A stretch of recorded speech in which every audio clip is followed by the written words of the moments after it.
Sabay-sabay natin alamin ang mga kaganapan na nangyayari sa ating bansa.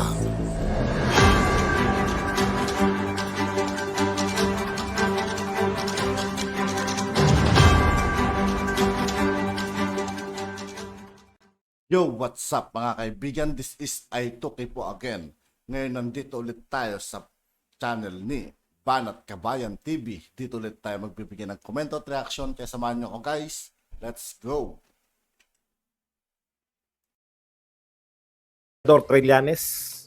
Sabi ni dating Senador Trillanes, para malaman ng katotohanan, Trillanes calls for House probe on Las Cañas claims versus Sara and Paulo Duterte. Ano ba yung kiniklaim daw ni Las Cañas kay Sara at Paulo Duterte? Na si Sara Duterte daw po ay siya po yung utak ng Tokhang Queen sa Davao, na ang sinasabi po ni Vice President Sara dito, buong pagme-mayor niya, buong pagba-vice mayor niya, hindi po siya kasali, no? Nung naging Vice President po siya, tsaka po siya isinali, no? Na-involve siya diyan sa Davao Death Squad. Iba rin.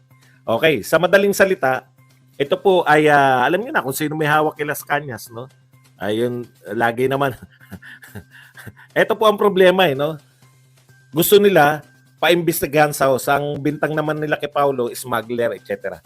Gusto nila paimbestigahan sa House of Representatives. Di ba dati kang senador? Bakit hilig mag-imbestiga mga senador? Bakit hindi mo sa Senado ihain tong gusto mong investigasyon?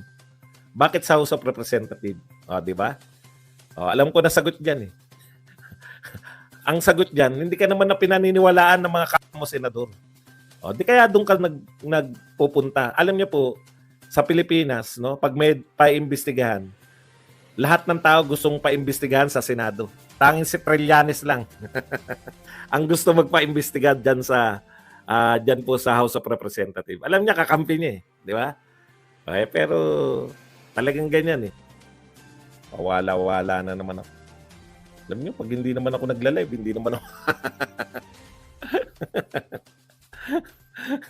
pag hindi naman ako nagla-live, hindi naman ako nawawalan. Hay nako. Buhay. Okay. Tapos na tayo kay Roque, tapos na tayo rito kay Trillanes. Punta po tayo sa iba pang balita. Alam niyo dito, sangkatutak ang balita natin araw-araw.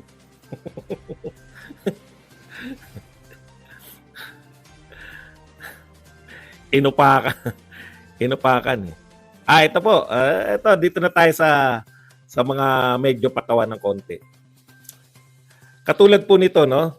Alam niyo, lagi kong sinasabi, pag may ginagawa po, gusto nyo batiin yung ating Pangulo, meron pong magandang project, batiin nyo na lang. Pero kung may ginawang project, tapos kakantsawan nyo na naman si Pangulong Duterte, napipilitan tuloy kaming isampal sa inyo yung mga ginawa ni Pangulong Duterte at mga hindi ginagawa ni Pangulong Marcos. Matitigas talaga, makukulit talaga, no? Yun kasi utos sa kanila eh. Ipagmalaki nyo yung mga ginagawa ni Pangulong Marcos, kantsawan nyo na inutil si Pangulong Duterte. Hindi nyo mapapaniwala yung tao na mas maraming nagagawa si Pangulong Marcos. Katulad nito, meron na naman sila. Ito po, malapit na po, pinag-usapan na. Malapit nang matupad. February 6, natupad na raw. Yung pinag-usapan ni Crown Prince Mohammed Salman. Yung pagbibigay ba ng insurance claim sa nawalan ng trabaho, nagsara mga kumpanya dun sa Saudi. Hindi ba maganda yun? Matutuwa yung OFW. Okay na yun eh, di ba? Maraming salamat PBBM. Dapat ganun lang yung etong mga vlogger. Hindi eh. Ito po ang sinabi, PBBM lang sa kalam, may malasakit, digong nyo inutil.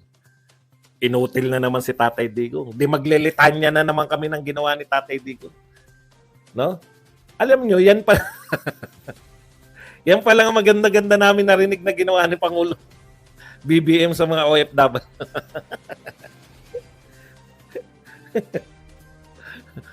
Si Tatay Digong po, napakarami.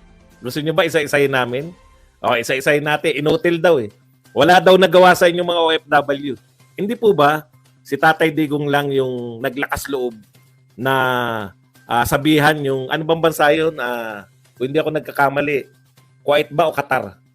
Yung may namatay na Pilipina tapos ibaban natin. Oh, isa 'yon, no? Nakita po ng mga taga-ibang bansa, matapang tong presidente ng Pilipinas. Hindi natin pwedeng apihin, Kuwait. Hindi natin pwedeng apihin yung mga Pilipino. Nakita niyo po, kauna-unahan po yun. Ikalawa, 10 years na po ang ating passport. Hindi na po mahihirapan yung ating mga OFW na kada 5 taon nagre-renew. Ha? Yung laglag bala po sa NAIA, nawala po yan. Tuwan-tuwa po yung mga OFW natin. Okay lang naman na magtrabaho. Talaga naman dapat magtrabaho yung Pangulo. Pero yung kakantsawan nyo pa, para nyo maiangat yung mga maliliit na nagagawa ng Pangulo ngayon, kakantsawan nyo pa at sasabihan nyo pang inutil si Tatay Digong. Doon kami nagagalit eh. Wala naman kaming pakialam. Di gawin niya yan. Talaga namang dapat may ginagawa yung presidente ng Pilipinas. Di po ba? Sasabihin nyo, inutil. Yung dating presidente, isa lang kayong nakitang ginawa, tapos inutil na kagad. Siyempre, sasama loob namin, imbis na matuwa kami na may ginawang ganyan, papalag ngayon pati lahat ng OFW. Na parang wala na talagang ginawa si Tatay Digong. Sa mga OFW, kayo ba pumapayag mga OFW? Wala talagang ginawa sa inyo. Antindi, no? Antindi talaga ng mga, sabi ko may mga sapaw talaga, mga bobo talaga itong mga supporter ni Pangulong Marcos. Eh. Maganda na yung ginawa ng presidente, dapat nang batiin nyo lang. Pero yung babatiin nyo, congratulations, may malasakit talaga si BBM. Si Digong inutil. Puta. Alam niyo po ba, yung mga OFW, nakampante po sila nung panahon ni Tatay Digong dahil yung, may OFW hospital. Kampante sila na yung iniwan nilang pamilya dito hindi mapapahamak ng mga adiksyones. Alam niyo, magtapatan tayo kay mga OFW. Lagi niyo iniisip yung pamilya niyo, di ba? Baka mabiktima ng mga droga, etc. Pero 6 na taon, safe yung utak nila. Trabaho lang iniintindi dahil at saka yung mga mister nilang nangangaliwa o mga misis nilang may bet ka.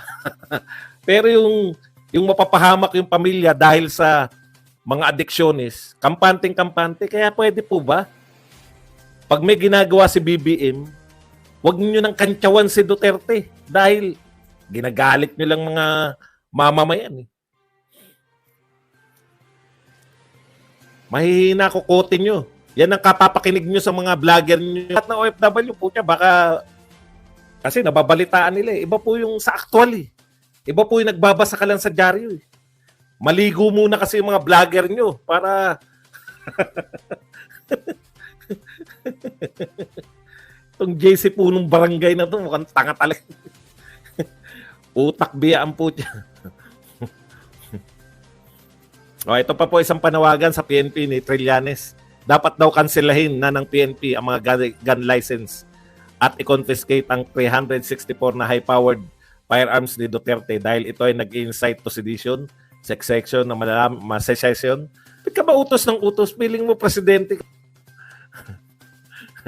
Ito po, good news po para sa railways ha. Akala nyo Akala nyo nakalimutan na kayo ha. Ang mga taga Mindanao, good news po. Kala nyo, nung wala na si Duterte, kinalimutan na kayo ng Mindanao Railways. Ayon po kay, eto po, naroon po sa Mindanao, sa Davao ngayon, si Bautista. Kumawak po ng mic. Ito po sinabi, the first phase. May first phase na po. Magpalakpakan tayo sa Mindanao. The first phase of Mindanao Railways project is set to begin. Magsisimula na sa wakas, no?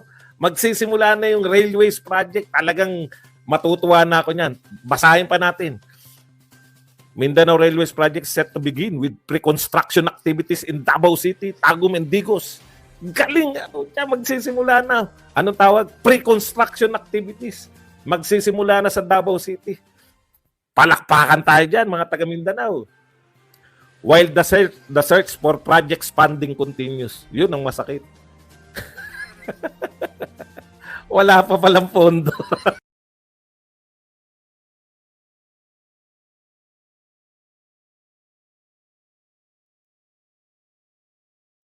At yun nga po mga kaibigan, dito po nagtatapos ang ating reaction video. Muli ako po si I2K ng Sundalo ng Dunggalo. Maraming salamat sa patuloy na pagsuporta. Yeah, peace out.